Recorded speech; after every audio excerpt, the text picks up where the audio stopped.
नमस्कार, सत्यहिंदी.com में आपका स्वागत है। मैं हूं मुकेश कुमार। दोस्तों, देश में हालात बहुत खराब हैं। हर तरफ हाहाकार मचा हुआ है, चीत्कार मची हुई है और आप देख रहे हैं कि अब तो ये नौबत आ गई है कि श्मशान और कब्रिस्तान तो दूर, नदियों में शव मिल रहे हैं और 1-2 नहीं, पचासों की संख्या में मिल रहे हैं। ये बता रहा है कि कोरोना ने हालात को कहाँ, किस हद तक पहुँचा दिया है और पूरी जो भारतीय व्यवस्था है, किस तरह से ध्वस्त हो गई है। लेकिन ये जो पूरी कहानी है, इसमें कुछ और किरदार हैं जिन पर रोशनी पड़ी है, जो बेपर्दा हुए हैं। उनमें केंद्र सरकार है, प्रधानमंत्री नरेंद्र मोदी भी हैं। इस कोरोना की दूसरी लहर ने ये बता दिया है कि ये सरकार और उसका नेतृत्व करने वाले कितने काबिल लोग हैं। उनकी योग्यता, उनकी क्षमता पर पूरी दुनिया भर में प्रश्न चिन्ह लग रहे हैं और ऐसे समय में हम देख रहे हैं कि भारतीय जनता पार्टी में एक तरह की खामोशी है। राष्ट्रीय स्वयंसेवक संघ में एक तरह की खामोशी है, जबकि इस समय उन्हें थोड़ा मुखर होना चाहिए था। अपनी सरकार के बारे में दबे स्वर में ही सही कुछ बोलना चाहिए था, लेकिन एक चुप्पी, एक खामोशी, एक सन्नाटा हम चारों तरफ देख रहे हैं। क्या वजह है? क्या राष्ट्रीय स्वयंसेवक संघ जो कहता रहा है कि हम बेशक राजनीति में नहीं हैं, लेकिन राजनीति का रास्ता दिखाने वाले हैं।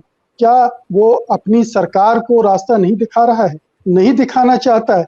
क्या वजह है इस चुप्पी की? ये रणनीतिक चुप्पी है या फिर कोई डर की वजह से चुप्पी है? ये तमाम सवाल हैं जिनको आज हम अपने इस कार्यक्रम में डिस्कस करेंगे और ऊपर चर्चा करने के लिए हमारे साथ बहुत ही वरिष्ठ पत्रकार, बहुत ही मजे हुए पत्रकार जुड़ चुके हैं। हमारे साथ बहुत ही सीनियर जर्नलिस्ट विनोद शर्मा जी हैं, अनिल त्यागी जी हैं और विजय त्रिवेदी जी हैं, जिन्होंने राष्ट्रीय स्वयंसेवक संघ पर हाल में एक बड़ी जबरदस्त किताब लिखी है और वो उसको बहुत गहराई से जानते हैं। तो सबसे पहले मैं आप सभी मेहमानों का स्वागत करता हूं। थोड़ी देर में हमारे साथ लखनऊ से शरद प्रधान भी जुड़ेंगे और हम उम्मीद कर रहे हैं कि आशुतोष भी फुर्सत पाते ही हमारे साथ होंगे। तो सबसे पहले विनोद जी, मैं आपके पास आ रहा हूँ। जो स्थितियां, परिस्थितियां बनी हैं पिछले 2-3 महीनों में और उसमें एक तरह से ये आम राय देश में बन चुकी है, बड़े तबके में, कि सरकार से चूक हुई है, सरकार ने गलतियां की हैं और अगर वो समझदारी दिखाती, तैयारी करती तो ये नौबत ना आती। लेकिन इन सारे सवालों पर न बीजेपी के नेता कोई बात कर रहा है, न संघ के नेता या जो संघ परिवार जिसको कहते हैं, वहां से कोई आवाज सुनाई दे रही है। क्या वजह है? कोई दुविधा है, कोई डर है या अपनी सरकार के प्रति ना बोलने के एक रणनीति के तहत ऐसा हो रहा देखिए, बात क्या है कि आवाज तो आई थी एक। अगर आप अखबार ध्यान से पढ़े तो एक आवाज आई थी कि भाई, ये जो पूरे कोविड पे जो चर्चा हो रही है, इसमें अविश्वास फैलेगा और इसको हमारे देश के दुश्मन का दुरुपयोग कर सकते हैं। ये बात कही थी नवनियुक्त सेकंड इन कमांड आरएसएस के ये हौसबोलों ने। ये उन्होंने एक बयान दिया थी और साथ साथ उनकी ताकीद भी थी। उन्होंने एडवाइस भी किया पत्रकारों को कि आप जो भी लिखे सोच समझ कर लिखिए, क्योंकि इससे जो हमारे देश के दुश्मन है, जो डिस्ट्रस्ट फैल रहा है सरकार के प्रति या उनका आशय था, तो उससे उनको फायदा हो सकता है देश के दुश्मनों। तो ये उन्होंने एक बात कही थी दत्तात्रेय ने। और उसके बाद मैंने कुछ ज्यादा सुना नहीं। इसकी अंग्रेजी में एक कहावत है कि silence can be the most eloquent thing. Silence का जो शोर होता है ना, वो आप उसका अंदाजा नहीं कर सकते। और आजकल जो हम लोग महसूस, वो चुप्पी का शोर महसूस कर रहे हैं। जो बड़े बड़े हमारे नेता जिनको चुना है, वो हमसे रूबरू नहीं हो रहे हैं। वो हमसे, जो इस संस्था की आपने बात की, संस्था को हम चुनते नहीं है, तो इसलिए उसकी अकाउंटेबिलिटी हम किस तरह से करेंगे ये बात अलग है और वो एक अलग डिबेट का इशू हो सकता है। लेकिन चूंकि वो सक्रिय है और बहुत से जो सरकार में लोग हैं उस संस्था से जुड़े हुए हैं और उससे शिक्षण पाए हैं, उससे डिसिप्लिन पाए हैं। जैसे कि हमारे मोहन भगवत जी ने कहा था 2018 में, बिहार के 19 के चुनाव से पहले बिहार में गए थे वो, और उन्होंने कहा था कि हम तो 3 दिन में मतलब इतनी डिसिप्लिन एक कार्ड खड़ा कर देंगे जैसे कि फौज डिसिप्लिन वाला कार्ड होता है। 3 दिन की बात उन्होंने की थी, और बाद में कुछ सफाई दी गई थी कि भाई हम अपने आप को फौज से कंपेयर नहीं कर रहे हैं, लेकिन हमारा डिसिप्लिन भी वैसा ही है जैसा फौज में है। तो देखिए, अब सांच को क्या आंच कि वो कहते हैं ना कि ना तो जब चलता है कि डाउन, है ना। और a friend in need is a friend in deed. जब मेरे को जरूरत है और उस वक्त जो मेरी मदद करेगा, मेरा दोस्त तो वही होगा, और जनता का दोस्त भी वही होगा। तो इसलिए इस वक्त राशि की उतनी जरूरत नहीं है, वो समय भी आएगा। लेकिन आज के दिन हम ये अपेक्षा करते हैं हर उस कार्डर बेस्ड संस्था से, भले ही वो आरएसएस हो, भले ही वो कम्युनिस्ट हो, और भले ही वो डीएमके हो, वो भी एक कार्डर बेस्ड ऑर्गेनाइजेशन है। एडीआईएम के भी कार्डर बेस्ड ऑर्गेनाइजेशन है। ये जो हमारे प्रांतीय दल हैं, जैसे कि एसआर कांग्रेस है, उसका भी एक बड़ा कार्डर है। टीएमसी का कार्डर है। तो ये लोग अपने कार्डर्स का इस्तेमाल करें, उनको सिखाएं कि राजनीति से परे जो देशवासियों की सेवा की जा सकती है वो कैसे की जा सकती है। ये जो आज कठिन वक्त है, ये उस परीक्षा का वक्त है, उस परीक्षा के लिए तैयार करने का वक्त है।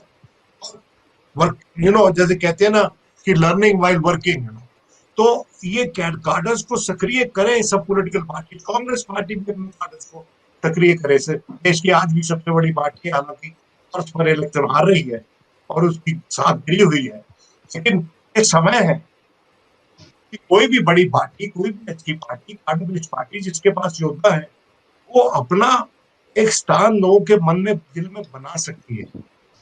आरएसएस से तो सबसे ज्यादा परीक्षा है, क्योंकि आरएसएस तो वक्तन बताते हैं हमको कि हमको क्या करना चाहिए, देश को दिशा में ले जाना है, और हम तो राष्ट्रवाद क्या होता है, देशभक्ति क्या होता है, ये सब बातें उन्होंने बताई हैं। लेकिन आज के दिन जनता के प्रति मोहब्बत का इजहार आप अपनी जान का दांव लगा के ही कर सकते हो। अब आप इस बीमारी में उन तक पहुंचोगे, तो ये परीक्षा है, देखते हैं पास होते हैं कि नहीं। अभी समय है, लेकिन अभी तक तो उन्होंने कुछ ज्यादा किया नहीं। जी त्यागी जी, बात यह है कि क्या सरकार की जो छवि बनी है, सरकार की जो नाकामियां सामने आई हैं, उसकी वजह से संघ या बीजेपी के तमाम नेता कार्यकर्ता एक डिफेंसिव मोड में आ गए। उन्हें लग रहा है कि पब्लिक में बहुत एंगर है, बहुत गुस्सा है, क्योंकि जो होना चाहिए था वो नहीं हुआ, और जो उन्हें चाहिए वो उपलब्ध नहीं करा पा रहे हैं। बहुत सारे सांसद, विधायक, मंत्री कंप्लेन कर रहे हैं। संतोष गंगवार केंद्रीय मंत्री, उन्होंने चिट्ठी लिखी बाकायदा उत्तर प्रदेश के मुख्यमंत्री को कि ऑक्सीजन की शॉर्टेज है, ब्लैक मार्केटिंग हो रही है, अस्पतालों में उपकरण नहीं है, वगैरह वगैरह। तो एक गुस्सा, लेकिन वो बहुत दबे स्वर में कुछ लोग बोल रहे हैं। मुकेश जी, मैं अपनी बात शुरू करने से पहले विनोद जी की बात से शुरू करूंगा। विनोद जी ने कहा कि दत्तात्रेय होसबोले ने कहा कि जो है मीडिया को थोड़ा सचेत रहना चाहिए और उससे विदेशियों को मौका मिलेगा। तो मेरे को आज अभी बात करते करते विनोद जी की बात से प्रेमचंद की कहानी याद आई। उस कहानी का नाम है पर्दा। पर्दा साहूकार वसूलने जाता है उस गरीब ब्राह्मण के घर, पैसा लेने जाता है। उस ब्राह्मण के घर के अंदर एक ही धोती है। वो या तो अपनी पत्नी को पहनाता है, बच्चों को पहनाता है, और बाहर आता है उस धोती को पहन के, और हर बार हाथ जोड़ करके माफी मांग के साहूकार को लौटा देता है। कोरोना ने क्या किया, वो पर्दा गिरा दिया। अब उसमें कोरोना का तो कोई दोष नहीं है। अब उससे विदेशी घबराएंगे या विदेशी फायदा उठाएंगे, ये बात कहनी बेकाबी है, क्योंकि हमारी वास्तव में स्थिति ऐसी है। भारत एक गरीब दीनहीन देश है जिसमें 140 करोड़ लोगों की संख्या रहती है। उनको मैं आदमी मानने को तैयार नहीं हूं। जिस देश में लोग नदी में तैरते मिले, उससे ज्यादा शर्मनाक स्थिति नहीं हो सकती है। आप समझ रहे हैं? आप कहते हैं कि मैं आरएसएस और बीजेपी की बात बाद में करूंगा।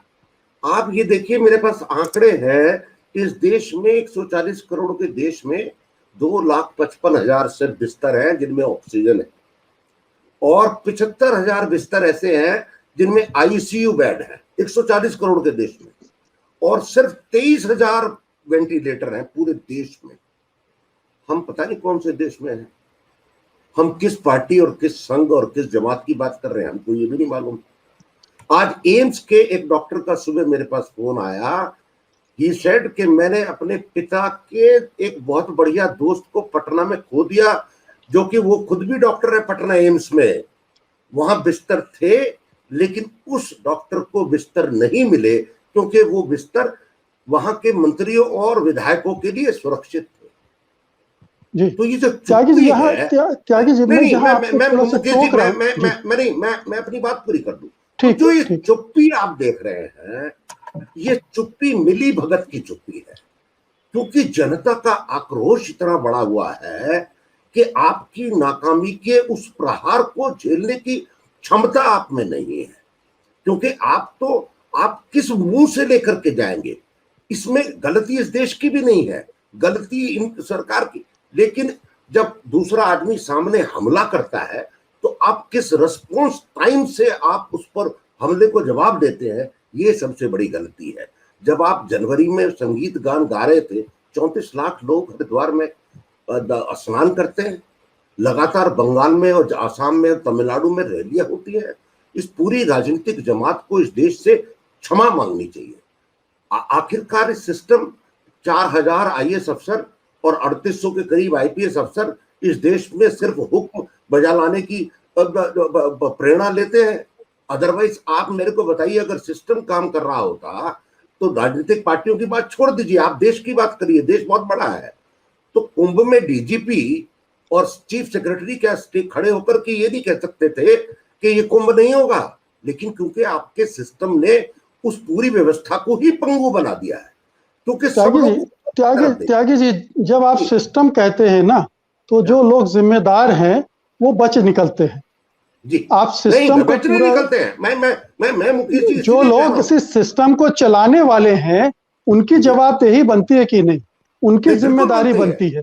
जिन्होंने ये फैसले लिए कि कुंभ होगा, जिन्होंने जोर लगा के कहा कि इलेक्शन होंगे, रैलियां होंगी, ये उनके वो लोग जिम्मेदार है ना, उनको तो कटघरे में। अब आप मुद्दे पे आ गए, मैं उसी मुद्दे पे आने वाला था।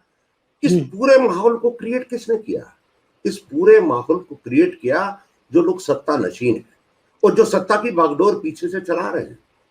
वो कोई अपराधी नहीं है, समाज के बड़े प्रबुद्ध लोग हैं, समाज की चिंता है। लेकिन पीड़ा क्या है? वो इस समाज की पीड़ा से बेखबर हो गए। सत्ता के उन्माद में ऐसा उत्सव मनाने में लगे कि उनको हर आदमी की पीड़ा में उत्सव नजर आने लगा। चुनाव है तो उत्सव है, कुंभ है तो उत्सव है, मतदान है तो उत्सव है।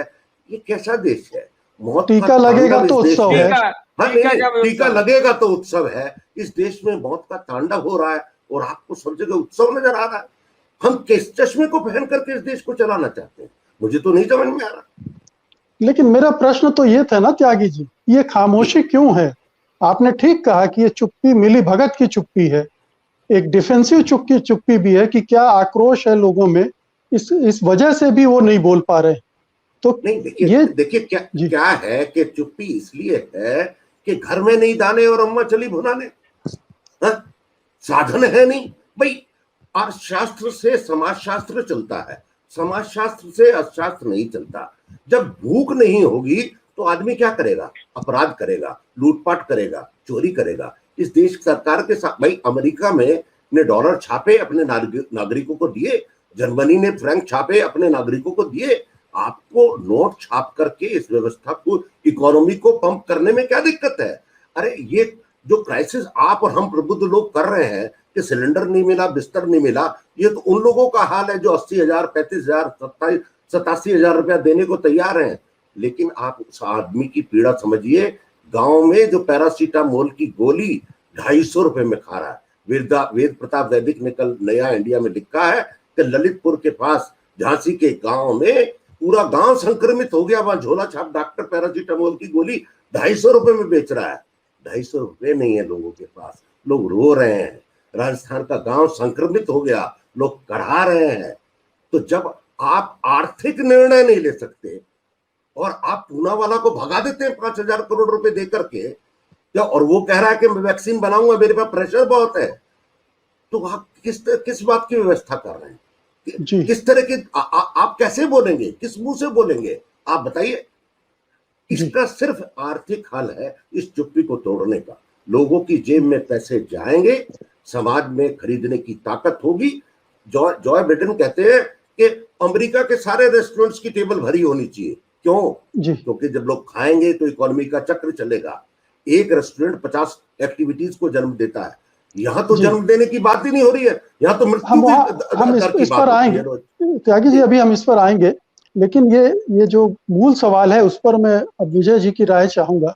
विजय जी, ये जो भी स्थितियां निर्मित हुई हैं, उसकी जो आलोचना हो रही है देश में विदेश में, मैं समझता हूं कि बीजेपी के अंदर भी आलोचना हो रही होगी, आरएसएस के अंदर भी आलोचना हो रही होगी। जिस तरह से सरकार ने काम किया इस दौरान में, ठीक है कि पब्लिक पॉस्चरिंग में आप उसको स्वीकार करने की स्थिति में नहीं होते हो, लेकिन कहीं हल्की फुल्की क्रिटिसिज्म अपनी सरकार की एक डेमोक्रेसी भी दिखाती है कि आपकी पार्टी में, आपके संगठन में, आपके परिवार में इसकी गुंजाइश है कि आप अपने प्रधानमंत्री को 2 शब्द कह सकते हैं, आप अपनी सरकार को एक उलाहना दे सकते हैं।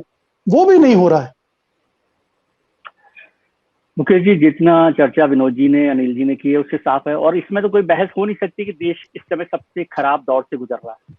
कोरोना का जो संकट है ये छुपा नहीं है। इस पर बहस करना मेरे को लगता है कि टाइम बर्बाद करना है, क्योंकि वो तो सबको जाहिर है। उसको आंखें बंद भी कर लेंगे तब भी आपको सपने में भी वो खराब हालात दिखाई देगी।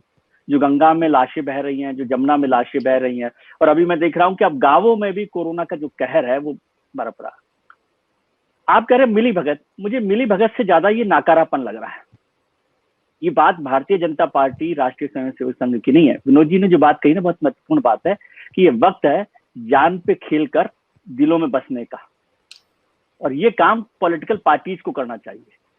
ये पार्टी भारतीय जनता पार्टी है जिसका 18 करोड़ मुझे बताया गया कि कार्यकर्ता है ऑफिशियली। कांग्रेस है जिसके पास कम से कम 2 करोड़ कार्यकर्ता होंगे। इसके अलावा सारी पार्टियों के यदि कार्यकर्ता मिला लें तो 30 करोड़ एक्टिव पॉलिटिकल वर्कर्स हैं। ऐसा भी यदि 30 crore political worker, active worker सड़क पर निकल आए, कोरोना क्या दुनिया की कोई चीज नहीं है जो नहीं रोकी जा सकती है। लेकिन वो 30 करोड़ लोग कहाँ हैं? उसमें से 1000, 500, 10,000 लोग बंगाल के चुनाव में दिखाई देते हैं, 5,000 लोग असम के चुनाव में दिखाई देते हैं, 2,000 लोग केरल के चुनाव में दिखाई देते हैं।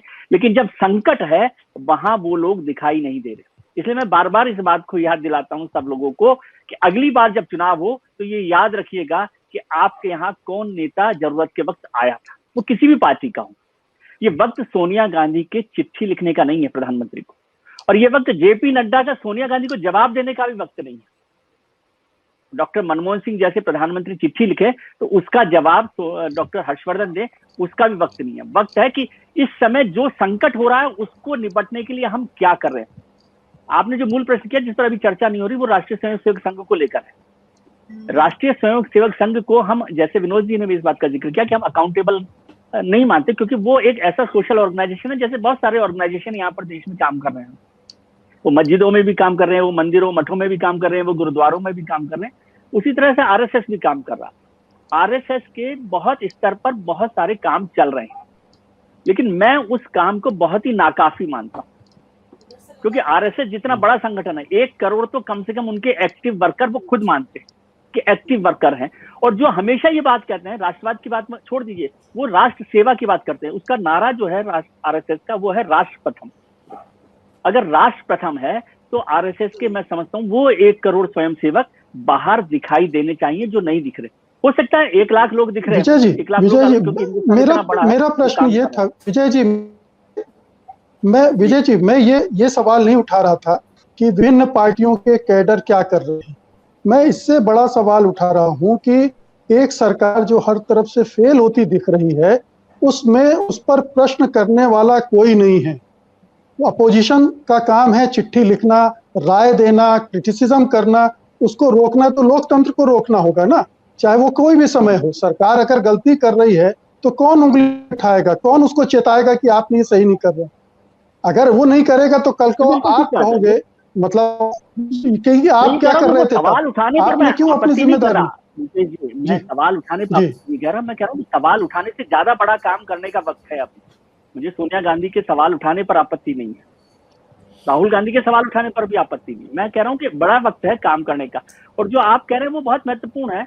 जैसे संतोष गंगवार का आपने जिक्र किया, मैं अभी देख रहा था कि दिल्ली प्रांत के आरएसएस के प्रभारी हैं राजीव तुली, उन्होंने एक सोशल मीडिया पर ओपन मैसेज लिख दिया कि भारतीय जनता पार्टी दिल्ली के नेता कहां पर है। समझे? उत्तर प्रदेश में कई विधायकों ने मुख्यमंत्री योगी आदित्यनाथ को चिट्ठी लिखी, उनको चुप भी करा दिया गया मेरे ख्याल से। राजीव तुली को चुप भी करा दिया गया। ये तो संभव होता है सर। आप तो ये भी देखते हैं कि कांग्रेस जैसी पार्टी में G23 में, जिसमें गुलाम नबी आजाद और आनंद शर्मा और कपिल सिब्बल जैसे लोग हैं, उनको भी बागी करार देते थे। तो हिंदुस्तान में सत्ता के साथ सवाल करना, सत्ता का मतलब केवल सरकार में बैठना नहीं होता, किसी भी संगठन के शीर्ष पर बैठे हुए लोगों के साथ सवाल करना मुश्किल काम होता है। और उसमें फिर मैं हमेशा राजेश जोशी को याद करता हूँ, जिनकी कविता की एक लाइन है कि जो सच बोलेंगे वो मारे जाएंगे। अब जिनको मरने का शौक है वो थोड़ा बोल लेते हैं, जो मरने से ज्यादा थोड़ा सा घबराते हैं तो थोड़ा सा चुपचाप बोल लेते हैं, लेकिन बोलते हैं। आशुतोष जी जैसे लोग हैं जो चुप रहकर भी सवाल करते हैं। शरद जी, आशुतोष जी आपका स्वागत है कार्यक्रम में। शरद जी, आरएसएस के बारे में कहा जाता है कि वो पॉलिटिक्स करता है लेकिन बिना किसी रिस्पॉन्सिबिलिटी और अकाउंटेबिलिटी के। पॉलिटिक्स में है नाबिनाल का संबंध है बीजेपी के साथ, हम सब जानते हैं, लेकिन पीछे, पर्दे से पीछे रहकर। और अब जब जवाबदेही उसी के पोख से पैदा हुई सरकार की बन रही है तो वो खामोश। क्या उसकी अकाउंटेबिलिटी कहीं बनेगी या उसको हम लोग कभी खाते में नहीं ले? वो देखिए, मेरा मानना यह है कि अकाउंटेबिलिटी तो उनकी जब तक नहीं रहेगी जब तक इस तरह की सरकारें मौजूद रहेंगी उनको प्रोटेक्ट करने के लिए। लेकिन जो आजकल सबसे बड़ा जो काम कर रहे हैं, आप देखिए, वो टाइम और था जब बीजेपी पावर में नहीं थी, तो ये इनका जो कहना, ये क्लेम चल जाता था।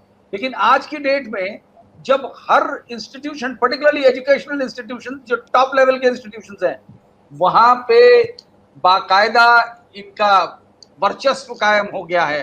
ढूंढ ढूंढ के आरएसएस रेकमेंड करती है तो वाइस चांसलर्स अपॉइंट होते हैं, बड़े इंस्टीट्यूट्स के डायरेक्टर्स अपॉइंट होते हैं। मकसद बड़ा लॉन्ग टर्म मकसद है इसके पीछे लगता है, क्योंकि किस तरीके से लोगों के माइंड्स को इतना कंट्रोल किया जाए, उसका वो प्लानिंग चल रही है और वो चल रहा है। तो जिस तरीके से वो पूरा एक तरीके का वो कंट्रोल स्थापित करना चाहते हैं, इंटेलेक्चुअल, इसको मेरे हिसाब से तो ये एक तरीके का इंटेलेक्चुअल वॉरफेयर है, और जो करने में काफी कामयाब हो रहे हैं। और जाहिर है कि किस वजह से कर पा रहे हैं, क्योंकि इनके पास इनका संरक्षण करने के लिए सरकार बैठी हुई है। और जिस तरीके से ये बीच बीच में ये जो क्लेम्स करते हैं कि साहब वो बड़ी निष्काम सेवा है, तो सेवा तो साहब दिखना चाहिए। मुझे अभी इस कोविड के दौरान, सिवाय महाराष्ट्र के जहाँ के कुछ विजुअल्स दिखाए गए और एक आध जगह और के, हमें नहीं दिखता इनका। यूपी के तो ग्राउंड पे हम बहुत जगह गए हैं कोविड के दौरान, कहीं नहीं दिखा। लखनऊ जैसी जगह में जहाँ इनका काफी बड़ा ऑर्गेनाइजेशन है, अब की दफे आप देख लीजिए, कहीं आपको सुनने में नहीं आएगा कि इतने लोग, जो गरीब लोग, जो इनके पास खाने को नहीं है, daily veg earners, migratory labour जो यहाँ पड़ा हुआ है, क्योंकि जिस तरीके से लॉकडाउन डिक्लेयर किया गया 2-2, 4-4 दिन का, तो बेचारा पड़ा हुआ है, उसको रोटी देने के लिए भी नहीं है। कम्युनिटी किचन की बात होती थी, और ये सब क्लेम करते हैं कि साहब बड़ा हम बहुत काम करते हैं सेवा, लेकिन हमने नहीं सुना कि कोई भी एक कम्युनिटी किचन चला रहे हो। आप पहली बार एक छोटी सी बात और बता दूं, अब की पहली बार देखा मैंने कि पिछले हफ्ते और इस हफ्ते में विश्व हिंदू परिषद के 2 प्रेस नोट्स रिलीज हुए, क्लेम करने में बहुत तेज हैं कि हमने बड़ी सेवा कर रहे हैं। ग्राउंड पे कहीं नहीं दिख रही है। जिस तरीके का ये क्लेम करते हैं। जी, अब मैं देखिए उत्तर प्रदेश में तो हम देख रहे हैं कि बीजेपी के कई विधायकों नेताओं ने पब्लिकली अपना गुस्सा भी जाहिर किया है, शिकायतें भी जाहिर की हैं, चिट्ठियां लिखी हैं योगी आदित्यनाथ को। एक चिट्ठी मध्य प्रदेश में दमोह के नेता ने भी लिखी, शिवराज सिंह चौहान, बहुत तीखी चिट्ठियां। ऐसे छुटपुट चीजें तो हो रही हैं। यूपी में लग रहा है कि गुस्सा बहुत ज्यादा है पार्टी के अंदर, लेकिन क्या वो डर के मारे नहीं बाहर आ रहा है? देखिए बिल्कुल, देखिए योगी आदित्यनाथ का जिस तरीके का उनका स्टाइल ऑफ वर्किंग है, वो किसी भी प्रकार का डिसेंट एंटरटेन नहीं करते हैं। वो शायद उनकी आदत में है, क्योंकि मठाधीश रहे हैं बरसों तक, तो मठाधीशों को आदत नहीं होती है किसी दूसरे की व्यूज, ओपिनियंस, क्रिटिसिज्म तो खैर बहुत दूर की बात है, आलोचना तो बिल्कुल अलाउड ही नहीं है। तो आपने देखा भी है कि आलोचना करने वालों के खिलाफ एफआईआर हो जाती है, तो एक आईएएस ऑफिसर के खिलाफ भी कल हुई है। तो इनका जो तक जहां तक सवाल है, इसके सवाल कोई नहीं पूछ सकता है, और यही कारण है कि जो दुर्गति हो रही है, जो मिसमैनेजमेंट है कोविड का, उसका ये एक बहुत बड़ा कारण है।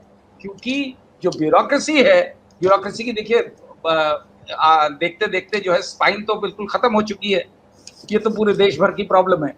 लेकिन यूपी में पर्टिकुलरली खास तौर से ये कहा जाता है, कई सीनियर आईएएस ऑफिसर्स जो ऑफ द रिकॉर्ड ये बोलते हैं कि भाई हमें क्या पड़ी है अपनी एडवाइस देने की जब किसी को सुनना नहीं है, तो हम तो भैया वही या तो खामोश रहते हैं या वही बोलते हैं जो ऊपर वाले को सूट करता है। तो स्थिति ये, और ये ऊपर वाला बैठने वाला अगर उसको ये एहसास नहीं है कि इनको खुश किया जा रहा है, रियलिटी से बहुत दूर रखा जा रहा है। आप उसका एक लेटेस्ट उदाहरण देख लीजिए। एक छोटी सी बात ऐड करना चाहूंगा कि ये सेल्फ प्रेज का बड़ा शौक है इस सरकार में लोगों को। पिछली बार जब हुआ था, तो जैसे ही वेव 1 खत्म हुई, फौरन एक WHO का सर्टिफिकेट आ गया कि साहब बहुत बढ़िया काम किया, हिंदुस्तान में किसी ने ऐसा काम नहीं किया। फिर एक कहीं से जॉन हॉपकिंस यूनिवर्सिटी से भी एक चिट्ठी एक आर्टिकल बना गया, जो बाद में डिनायल आ गया जॉन हॉपकिंस से कि झूठा है।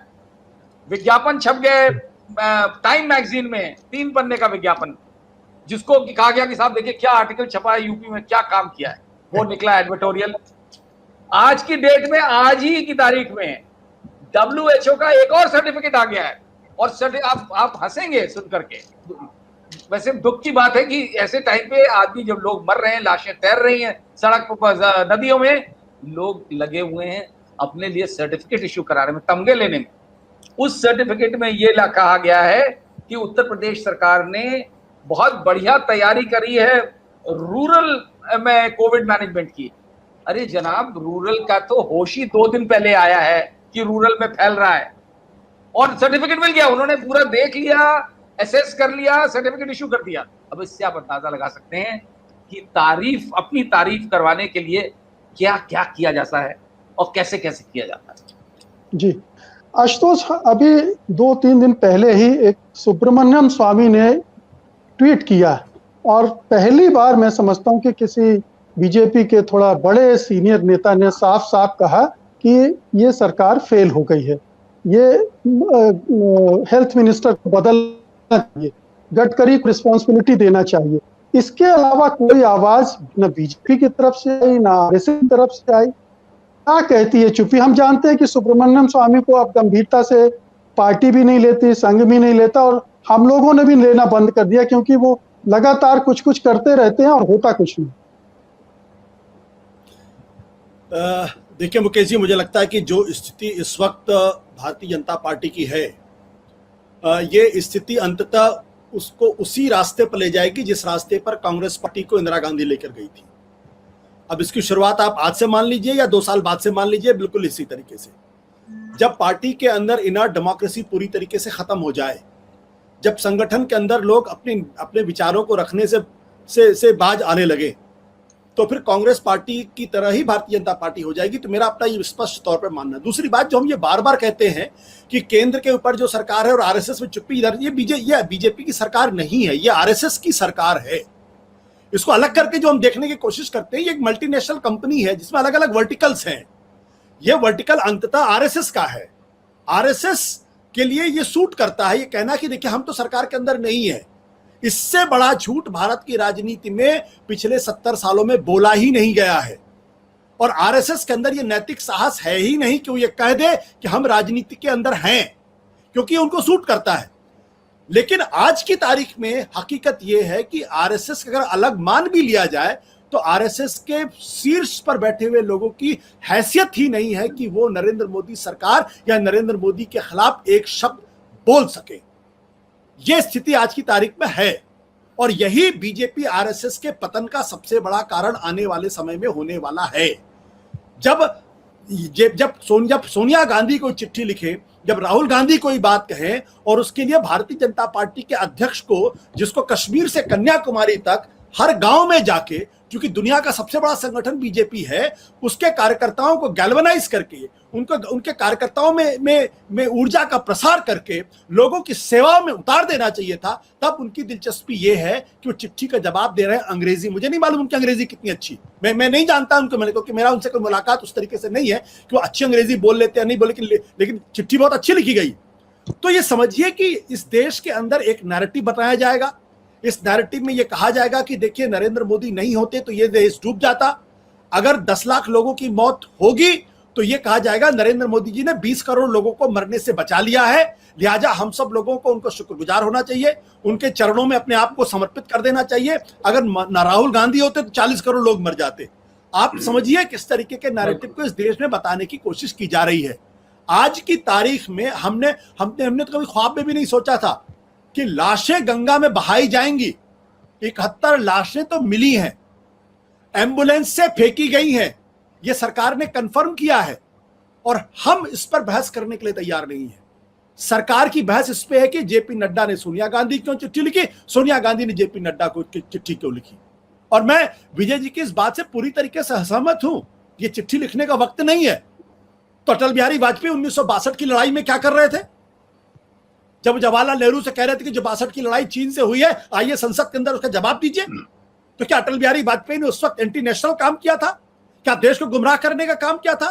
क्या देश को भ्रमित करने का काम किया था? अगर किया था तो ये जो तर्क दिया जाता है ना, संघ की तरफ से जो तर्क आता है, जो बीजेपी की तरफ से जो तर्क आता है, ये दरअसल चीजों को डिफ्लेक्ट करने की कोशिश है। मुझे याद है 1962 का जब युद्ध चल रहा था, जब हमारे सैनिक अपनी सीमा पर लड़ाई लड़ रहे थे, तो संसद की बैठक इस देश के अंदर हुई थी जहां अटल बिहारी वाजपेयी ने खड़े होकर सवाल पूछा था। तब कोई क्यों नहीं कहता अटल बिहारी वाजपेयी ने देश के खिलाफ काम किया था? तो ये आज की तारीख में कांग्रेस पार्टी को नहीं बोलना चाहिए राजनीति कर रहे हैं, तो फिर सुप्रीम कोर्ट भी राजनीति कर रहा है, जिसने जाके टास्क फोर्स बना दिया है। हाई कोर्ट भी राजनीति कर रहे हैं इस देश के अंदर, मीडिया भी राजनीति कर रहा है। जो कुछ हमारे जैसे 2-4 लोग जो बोल पाते हैं, शरद जी जैसे, विनोद जी जैसे, अनिल जी जैसे, विजय जी जैसे लोग, जो कुछ लोग बोल, वो भी राजनीति कर रहे हैं। लोकतंत्र के अंदर आप लोगों के बोलने पर पहरा लगा देना चाहते हैं, आप डिक्टेटरशिप करना चाहते हैं इस देश के अंदर कि कोई बोले नहीं, अगर बोलेगा तो राजनीति।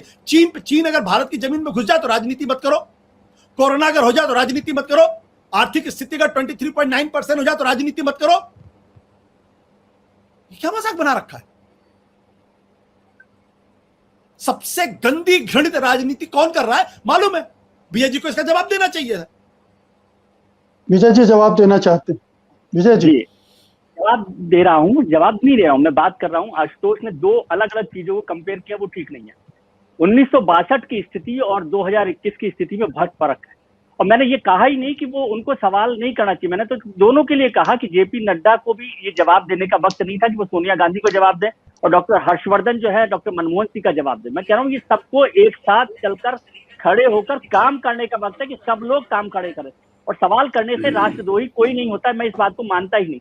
सवाल खड़े करना तो लोकतंत्र की प्रक्रिया का सबसे महत्वपूर्ण हिस्सा है, चाहे वो मीडिया खड़ा करे, चाहे वो सुप्रीम कोर्ट खड़ा करे, चाहे पॉलिटिकल पार्टीज करे। लेकिन मैं कह रहा हूँ सवाल के अलावा सबसे इंपॉर्टेंट बात है कि सब लोग मिलकर इस पर काम करें। मैंने तो इस पर ज्यादा चिंता जाहिर की है कि डॉक्टर हर्षवर्धन ने जिस तरह से डॉक्टर मनमोहन सिंह की चिट्ठी का जवाब दिया, और जेपी नड्डा के लिए मैंने कहा कि 18 करोड़ दुनिया की सबसे बड़ी पार्टी होने का दावा करने वाली पार्टी के हर कार्यकर्ता को सड़क पर आना चाहिए, उसको जवाब देना चाहिए। संघ के 1 करोड़ स्वयंसेवकों को आना चाहिए जो दिखाई नहीं दे रहे। और इसलिए मैंने कहा कि विजय जी आपने जो जान पर खेलेंगे उसमें जगह बनाएंगे। जी विजय जी, आपने अभी कहा सबको मिल के काम करना चाहिए। क्या आपने अभी इस पूरे दौर में देखा कि सरकार ने तमाम विपक्षी दलों को बुलाकर बात की हो, उनसे सलाह मांगी हो, उनसे राय मशवरा किया हो, जबकि ये सब समझ रहे हैं कि बहुत संकट है इसमें। सारे आप राजनीतिक गलत नैरेटिव पर जा रहे हैं मुकेश जी। ये इस पे फिर भारतीय जनता पार्टी जीतेगी, क्योंकि उन्होंने 11, फिर वो आपको कोई भारतीय जनता पार्टी का कार्यकर्ता आके बोलेगा कि 11 बैठकें 15 बैठकें प्रधानमंत्री ने मुख्यमंत्रियों के साथ, सब लोगों के साथ, कोई सर्वदलीय बैठक नहीं हुई है। सुनिए, कोई सर्वदलीय बैठक नहीं हुई, एक भी सर्वदलीय बैठक नहीं। दलों के हैं, सुनिए मेरी बात सुनिए। संसद का पूरा सत्र हो गया, जिसमें संसद के सत्र में पूरी चर्चा हुई। संसद का सत्र सर्वदलीय बैठक होती है, कोरोना के दौरान हुई है उसको, बल्कि विपक्षी दलों ने कहा कि संसद की बैठक को खत्म किया जाए।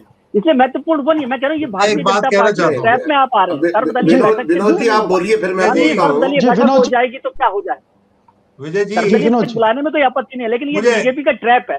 आप उसमें जाकर फिर उनके बीजेपी का ट्रैप छोड़िए, बीजेपी को ट्रैप नहीं। आज के दिन बीजेपी इतने बड़े ट्रैप में फंस चुकी है, आपको अंदाजा नहीं है, और ये आने वाला वक्त बताएगा। मैं एक बात कहना चाहता हूँ, जो मुझे बात आखिरी बहुत कि फॉर्मर प्राइम मिनिस्टर उसका जवाब देता है, और वो जिस तरह की भाषा है चिट्ठी में, वो हर्षवर्धन नहीं है। मैं हर्षवर्धन को 20 बरस से जानता हूं, ऐसी भाषा का इस्तेमाल हर्षवर्धन कभी नहीं करेगा। उसको चिट्ठी लिख के भेजी गई और उसमें उसके सिग्नेचर लिए गए, अच्छी बात। वो कभी ऐसी चिट्ठी हर्षवर्धन नहीं लिखेगा मनमोहन सिंह। दूसरा, सोनिया जी ने प्रधानमंत्री को चिट्ठी लिखी, नड्डा जी जवाब दे रहे हैं। अरे मुझे आप बताइए भाई, ये व्यवस्था है क्या? जो आदमी अकाउंटेबल है, जो आदमी बाहर जाता है, पब्लिक मीटिंग में पूछता है, बताओ कितने पैसे रिलीज करो तुम्हारी स्टेट, जैसे कि वो पब्लिक मनी नहीं है, किसी की जाती संपत्ति है। ये जो आवंटन हो रहा है हमारी वैक्सीन का, जो कि भाई स्टेट्स जो है उनको इस दाम पे मिलेगा और सेंटर इस दाम पे मिलेगी और इसे इस ब्रैकेट में बांटेंगे, वो मुफ्त में हम बांटेंगे, और स्टेट्स जो है वो भी कह रही है कि वो मुफ्त में बांटेंगे। क्या पता मुफ्त में बांटने के लिए उनके पास पैसे हैं या नहीं है। जो उनकी स्थिति है आजकल, वित्तीय स्थिति हमारी स्टेट की सब दुनिया तक जाहिर है। देखिए, जब इंदिरा गांधी की किसी ने हवाला किया था, शायद इंदिरा गांधी का सबसे बड़ा अनडूइंग क्या था? इंदिरा गांधी इस बात से मुतमईन हो गई थी इसकी जीनियस इंदिरा गांधी के पास, और वो इंदिरा गांधी को बताने वाले कुछ लोग थे उसके आसपास कि तुम्हारे पास वो जीनियस नहीं है। बिशन टंडन ने इमरजेंसी में बताया था, पीएन अफसर ने भी उनको इमरजेंसी में बताया था, और उससे पहले भी कई बार बताया। हमारे माननीय प्रधानमंत्री के आसपास ऐसा कोई एडवाइजर आज के दिन मुझे नजर नहीं आता जो कम से कम उनको जता दे, इस बात के लिए बता दे कि देखिए ये तरीका ठीक नहीं है। 30 करोड़ के पॉपुलेशन का मुल्क, इतनी वेरीगेटेड कल्चर वाला मुल्क, आप एक आदमी नहीं चला सकता। आप इतना कंट्रोल अपने हाथों में मूव रखिए। ये जो सेंट्रलाइजेशन ऑफ पावर है वो इंदिरा गांधी ने की थी। वही सेंट्रलाइजेशन ऑफ पावर आपको आज, जिसके चलते इंदिरा गांधी की पार्टी तो नेहरू की पार्टी थी, उस पार्टी से जुदा हो गई। नेहरू तो प्रताप सिंह कैरो को शेर पंजाब बोलते थे। वो गोविंद वल्लभ पंत से उनके रिश्ते बहुत अच्छे नहीं थे, किया करते, उनको पूरे अधिकार थे उत्तर प्रदेश। तो मैं ये कहना चाहता हूँ कि आज के दिन जो जवाबदेही राष्ट्रीय स्वयंसेवक संघ की बन रही है, पे बातचीत नहीं हो रही। वो बातचीत इसलिए नहीं हो रही कि उन सवालों के जवाब इन लोगों के पास अब है नहीं। जनता के सवालों के जवाब नहीं है इनके पास, और मीडिया अकेला एक ऐसा स्तंभ है जिसके दम पर ये खड़े हुए हैं। और एक दिन शायद ये कीड़ा भी करवट लेगा, जैसे अंग्रेजी में कहावत होती है, द वर्म शैल टर्न। तो एक दिन ये कैटरपिलर भी शायद टर्न करे, क्योंकि जो कॉर्पोरेट सेक्टर है वो आज के दिन वो कर गया। लेकिन राहुल गांधी, विनोद भाई बजाज, एक लास्ट पॉइंट, जो राजीव बजाज ने किया एक टेलीविजन चैनल के साथ कि वो जिस तरह का प्रचार करता है उनको हम एडवर्टाइजमेंट नहीं देंगे, उसने रिपब्लिक को एडवर्टाइजमेंट बंद कर दिया। अगर कॉर्पोरेट हमारा जगत ऐसा कल्चर दिखाता है, सही में अगर कॉर्पोरेट सोशल रिस्पॉन्सिबिलिटी है तो इस देश को में लोकतंत्र को बचाने के लिए, उसके बाद और चीजें देख लेंगे आप। तो ये अगर जी हमारा कॉर्पोरेट जगत ये करता है, मीडिया करवट बदलता है, तो बहस मैं समझता हूँ प्रज्वलित होगी, फैलेगी, विस्तार होगा उसमें। वरना ऐसे पोर्टल्स पे हम लोग भड़ास निकाल कर thanks to doctor Mukesh and my friend Ashutosh हम लोग जाके सो जाएंगे, या रो के सो जाएंगे या कुछ पी के सो जाएंगे, लेकिन क्या करेंगे हम तो होना पड़ेगा। नहीं विनोद जी मैं भड़ास नहीं, मेरे को चंद्रशेखर जी प्राइम मिनिस्टर, आप भी उनको जानते थे, वो कई बार कहते थे कि चाहे आवाज एक हो अपनी बात जरूर कहनी चाहिए, वो कहीं ना कहीं सुनी जाती है। इसलिए ये मत समझिए कि हम और आप लोग सब जो प्रयास कर रहे हैं, जो बोलते हैं, नहीं शुक्रिया नहीं। दूसरी बात, मैं जो इस पूरी बहस का मुद्दा है मैं उस पर आता हूँ। विजय हमारी बात से सहमत होंगे, आशुतोष भी होंगे। संघ के सामने क्या समस्या है? कई बार जवाब क्या होता है, बड़ा कॉर्पोरेट हाउस चलाते हैं तो अच्छा ह्यूमन रिसोर्स ही नहीं मिलता है। नरेंद्र मोदी का विकल्प का ह्यूमन रिसोर्स कहाँ है आरएसएस के पास? आप बताइए। अगर आप बदलेंगे, कोई भी हो सकता है। मान लीजिए नहीं मैं कह रहा हूं, गडकरी, राजनाथ सिंह, कोई भी हो सकता है। नहीं ये आपकी दृष्टि से हो सकता है ना, संघ की दृष्टि से नहीं हो सकता ना। बिठा के तो देखो भाई, आप देखिए, बिठा के तो देखो।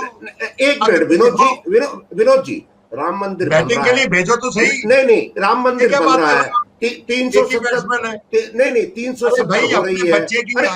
अरे आप सुनिए विनोद भाई, सुनिए, मैं संघ का परसेप्शन बता रहा हूँ, सुन तो लीजिए।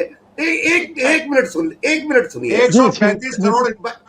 अरे भाई एक मिनट सुनिए विनोद भाई। संघ के दृष्टिकोण के हिसाब से 370 इंप्लीमेंट हो रहा है, राम मंदिर बनने जा रहा है, संघ की शाखाएं बढ़ गई, पूरे जिलों में 450 जिलों में दफ्तर बन गए। अरे एक सुन तो लीजिए, ऐसा आदमी कहाँ मिलेगा?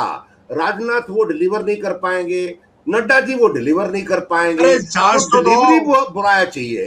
तो डिलीवरी बॉय नरेंद्र मोदी से बढ़िया नहीं है। और नरेंद्र मोदी ने एक मिनट विनोद भाई, नरेंद्र मोदी ने जो अपना डिपार्टमेंटल स्टोर बड़ा किया है, उसके सामने संघ की जो छवि है वो थोड़ी भरभरा गई है। एक बड़ी असमंजस की स्थिति। ऐसा मत समझिए संघ में चर्चा नहीं हो रही है, संघ में खूब चर्चा हो रही है, वो छन के नहीं आ रही है क्योंकि पत्रकारों के वहां सोर्स नहीं है। दूसरा, संघ में नीड टू नो बेसिस पे चीजें बताई जाती हैं कि घनश्याम जी ट्रेन से लेंगे, राम कुमार को राम कृपाल के घर छोड़ेंगे, राम कृपाल के घर श्याम सुंदर जी टैक्सी लेके आएंगे, वो कहां जाएंगे ये किसी को नहीं पता। That is the working style. आप मैकेनिक्स बता रहे हैं, और जो डायनामिक्स होते हैं ना, वो मैकेनिक्स को फर्स्ट करते हुए ना तोड़ कर आगे निकल जाते हैं। आप समझिए, देखते, अरे ये जिंदगी है। मैं मैकेनिकल नहीं। आशुतोष जी, आशुतोष जी कुछ कहना चाह रहे थे। इस पूरी बहस में जो शर्मनाक स्थिति है, देश के करोड़ों लोग मर रहे हैं, अस्पतालों में दम तोड़ रहे हैं, उनको सुविधा नहीं मिल रही है। इस देश की सरकार को जगना चाहिए, कोई मैकेनिज्म हो, सारे लोगों को जुटना चाहिए। अरे जीतने के लिए आपको 18 करोड़ वोट चाहिए, आपके 18 करोड़ वोट है, तो समस्या क्या है? जो जागने के लिए तैयार नहीं है उसको जगाने वाला कोई तो होना चाहिए ना। आप जितना लिखे अलग बात है, लेकिन आरएसएस, बीजेपी, उसका संगठन क्या कर रहा है, सवाल ये, वो क्यों नहीं जाग रहा है? आशुतोष जी देखिए, दिक्कत क्या है मुकेश जी, मैं बड़ी ईमानदारी से कहना चाहता हूं कि दरअसल आरएसएस अपनी जिंदगी की सबसे बड़ी भूल उसने कर दी है। और ये भूल आज नहीं की, ये भूल उन्होंने 2013 में की थी, जब उन्होंने ये संकेत दे दिया था कि नरेंद्र मोदी को देश का प्रधानमंत्री बनाया जाना चाहिए। अब उनको इस भूल से निकलने का, प्रायश्चित करने का कोई मार्ग दिखाई नहीं पड़ सकता। इसलिए नहीं दिखाई पड़ सकता क्योंकि जो स्थिति है आरएसएस की, आज आरएसएस उस स्थिति में है ही नहीं कि वो देश के प्रधानमंत्री के सामने खड़े होकर कह सके कि आप गलत कर रहे हो। आरएसएस की लीडरशिप की ताकत उनका नैतिक बल था, जो एक सूटकेस में कुर्ता पजामा लेकर चलता था। जब आप हवाई जहाज से चलने लगोगे, जब आप 5 स्टार होटल्स में रहने लगोगे, जब आप मर्सिडीज में मूव करने लगोगे, तो आपकी सुनने वाला राजनीतिक दल में कोई नहीं है। राजनीति सत्ता का खेल है और आरएसएस नैतिक बल की बात करता था। तो आरएसएस के अंदर वो नैतिक बल नहीं है आज की तारीख में। अन्यथा मुझे याद पड़ता है जब अटल बिहारी वाजपेयी की सरकार थी, तो अटल बिहारी वाजपेयी का कद मोदी जी से कभी कम नहीं था, बल्कि ज्यादा ही बड़ा कद था। लेकिन तब सुदर्शन जी थे जो खड़े होकर बोलते थे कि तुम्हारी कैबिनेट में अमेरिका के एजेंट बैठे हुए, और वो कहते थे कि फला आदमी को वित्त मंत्री नहीं बनना चाहिए। और तो इतना नैतिक साहस था सुदर्शन। आज की तारीख में मोहन भागवत के अंदर उतना नैतिक साहस नहीं है। और नैतिक साहस क्यों नहीं है? क्या उनको लेना देना है? उनको देश का प्रधानमंत्री बनना है? क्या उनको मेंबर ऑफ पार्लियामेंट बनना है? क्या उनको एमएलए बनना है? अगर आरएसएस राष्ट्रहित की बात करता है, अगर आरएसएस देश हित की बात करता है, अगर आरएसएस देश की चिंता करता है, और अगर आज खड़ा नहीं होता, तो मैं कहूंगा कि आरएसएस इस देश का सबसे देशद्रोही संगठन है। और अगर इसके लिए मेरे खिलाफ अगर केस करना चाहे तो केस कर सकते हैं। आज देश को जरूरत है। और इसलिए मैं ये बात कह रहा हूं क्योंकि जब मैं सुबह उठता हूं तो सोशल मीडिया पे किसी न किसी अपने दोस्त की किसी उसके मरने की खबर आती है। अगर आज आप खड़े नहीं हो सकते हैं तो फिर कभी खड़े नहीं हो सकते हैं। ये चिंता का विषय है कि इतना बड़ा संगठन और आप नैतिकता की बात करता रहा हो और आज बोले ना। इसका मतलब ये कि उनकी भी और केंद्र सरकार के बीच में एक अच्छी खासी मिली भगत है। वो भी इस क्राइसिस को निपटा देना चाहते हैं, लोगों को भ्रमित करके, ताकि उनकी सरकार बनी रहे, क्योंकि उनके भी काम चल रहे हैं। सबको 5 स्टार में घूमने का मौका मिल रहा है। ये दिक्कत है और कोई दिक्कत नहीं है। जी शरद जी, क्या आरएसएस बीजेपी इस जो चीज हाथ में आई है उसको फिसलने नहीं देना चाहती, क्योंकि ये बड़ी मुश्किल से पूर्ण बहुमत वाली सरकार बनी है और जो उनके अंदर की भावना है कि मुसलमानों को दबाकर रखना है, वो होता हुआ वो देख रहे हैं। उन्हें 2 दर्जे का नागरिक बनाना है, वो हो रहा है हिंदुस्तान में। ये तमाम चीजें उनकी पूरी हो रही हैं। तो ठीक है, थोड़ा सा क्रिटिसिज्म है, थोड़ा एक दौर आया है, वो भी पार हो जाएगा। और जैसे आशुतोष जी ने बताया कि एक दूसरा नैरेटिव गढ़ा जाएगा और उसके हिसाब से भक्तों की फौज को तैयार कर लिया जाएगा अगले चुनाव तक।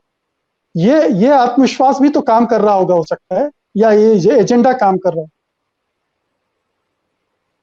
अनम्यूट कर लीजिए।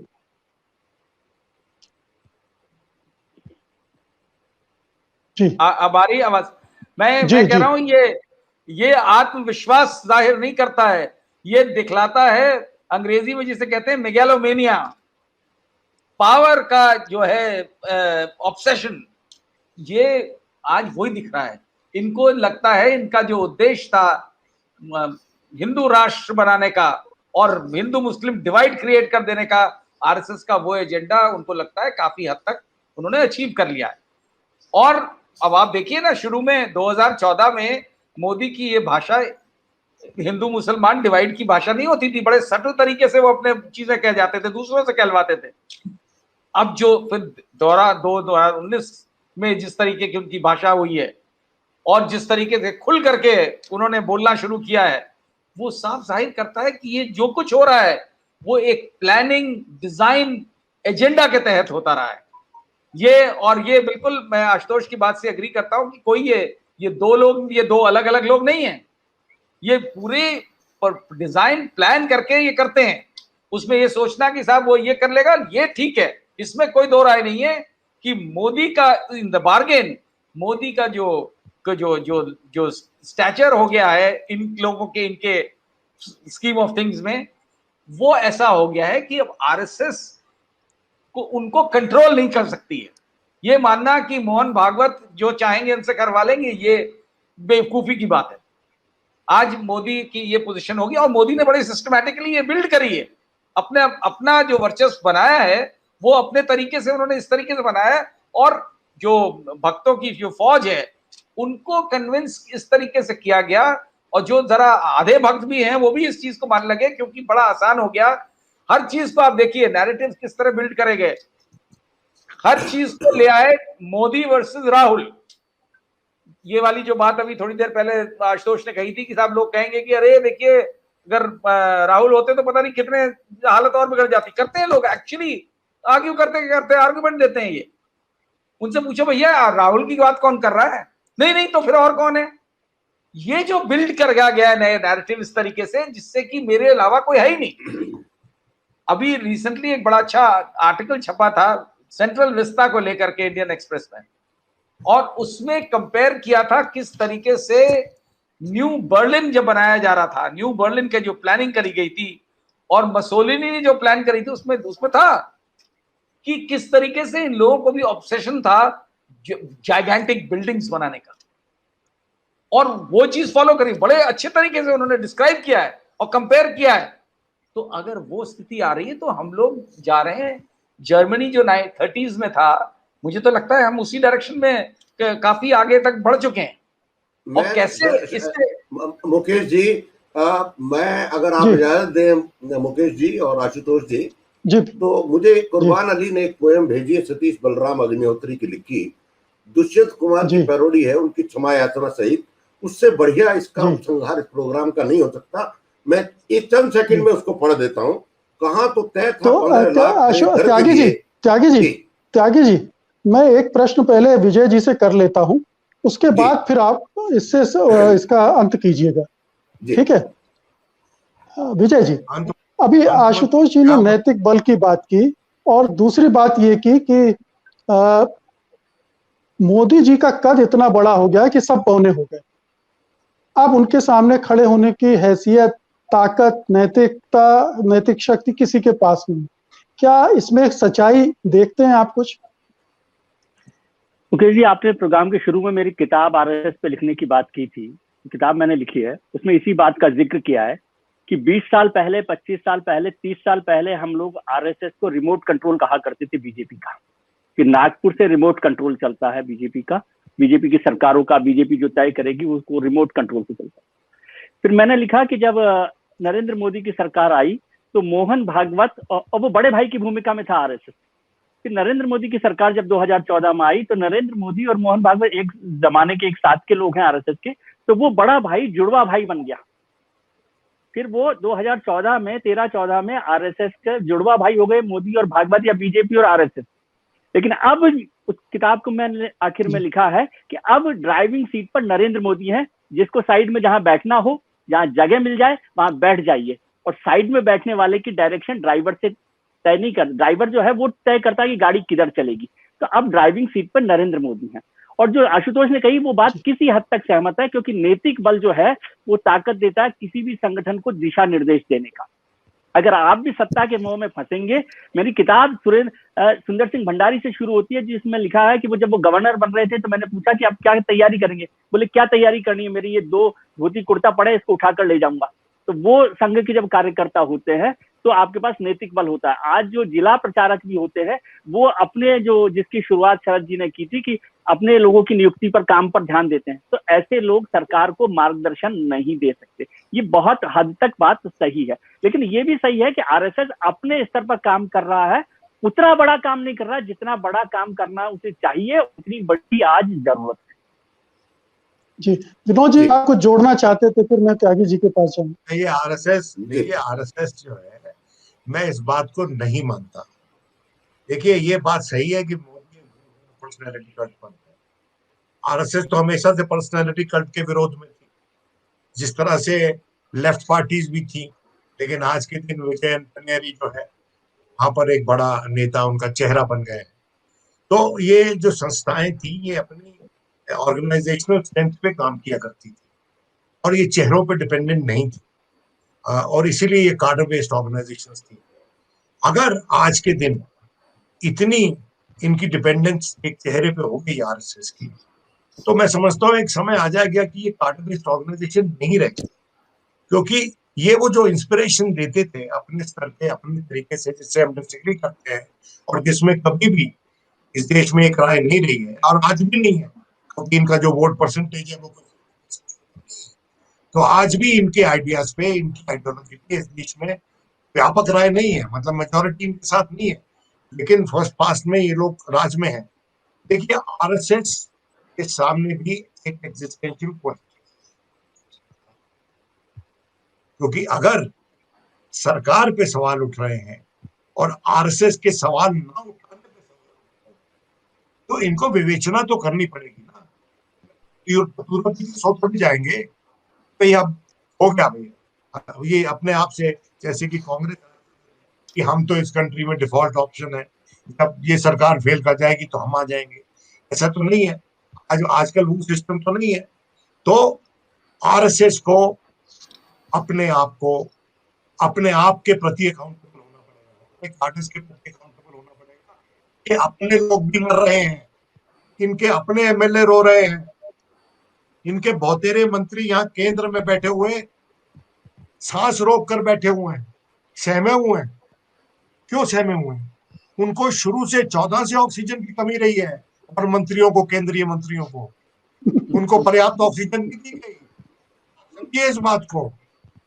और जिस दिन उनको कोई इंडिपेंडेंट सिलेंडर मिल जाएगा वो बता देंगे कि वो कहाँ खड़े हैं। मौका तो दो। नहीं, इसमें एक बात जोड़ना चाहता हूँ मैं मुकेश जी, एक बात जोड़ना चाहता हूँ कि इसमें ये बीजेपी आरएसएस की बात नहीं है। 2004 से 2014 तक G23 के सारे लोग सरकार में थे, किसी के पास ऑक्सीजन नहीं थी बोलने की। तो ये सरकार का नशा है, सरकार की ताकत है। 2004 से 2014 याद कीजिए, विनोद जी ज्यादा अच्छे से जानते हैं, G23 के जितने लोग हैं वो सरकार में बैठे थे और किसी ने उस सरकार की, सोनिया गांधी की, मनमोहन सिंह की आलोचना नहीं की थी। इसलिए सरकार की परेशानी यही है। विजय त्रिवेदी विजय त्रिवेदी जी, 800 सरकार के खिलाफ ऑक्सीजन नहीं बची है। अगर 800 इमरजेंसी में अगर सब में इंदिरा गांधी खिलाफ खड़े हुए तो कम से कम इस देश के बारे में बोलते तो सही। अरे इंदिरा गांधी खिलाफ खड़े हुए थे लोग इमरजेंसी में कि नहीं? इमरजेंसी के बाद जब इलेक्शन थे इमरजेंसी में नहीं, इमरजेंसी में लंबी हो जाएगी क्योंकि जो लोग जनता पार्टी बनाए थे तो कैबिनेट में शामिल थे। और मैं इसको मानने तैयार नहीं हूँ, क्योंकि कोई ना कीड़ा जो है, कहीं ना कहीं कोई ना कोई कीड़ा तो करवट लेगा, जरूर लेगा। नहीं वो तो बदलेगा ही। अब समय खत्म हो रहे थे आगे जी, मैं चाहूंगा आप अपनी कविता से खत्म करें। जी देखिए क्या है, दुष्यंत कुमार की एक पैरोडी आई है, कुर्बान अली ने भेजी है। कहाँ तो तय था 15 लाख हर एक घर के लिए, कहाँ दावा भी मैसर नहीं शहर के लिए। यहाँ अस्पतालों के साए में मौत बैठी है, चलो यहाँ से कहीं दूसरे शहर के लिए। रहे तो अपने घरों में कैद ऑक्सीजन के बगैर, मरे तो सेठ के अस्पताल में ऑक्सीजन को लिए। दवा न सही बस दवा का ख्वाब सही, कोई हसीन सा जुमला हो मुर्दा घर के लिए। न हो शमशान तो बहारी फूक देंगे शव, ये लोग कितने मुनासिब हैं इस शहर के लिए। वो मुतमईन है कि सत्ता बदल नहीं सकती और मैं बेकरार हूँ आक्रोश के लिए। ये विनोद जी, ये मेरी बात कही है, आपकी बात कही है। बहुत बढ़िया। सत्ता बदल नहीं सकता, मैं बेकरार हूँ आवाज में असर। आप कह रहे हैं सत्ता बदल नहीं सकती, मैं बेकरार हूँ आक्रोश के लिए। ये सबकी बात है, ये सबकी बात है। अनिल जी शुक्रिया, थैंक यू, बहुत बहुत धन्यवाद। बहुत बहुत शुक्रिया आप सभी का, धन्यवाद। कुर्बान अली साहब का भी धन्यवाद जिन्होंने ये दुष्यंत कुमार के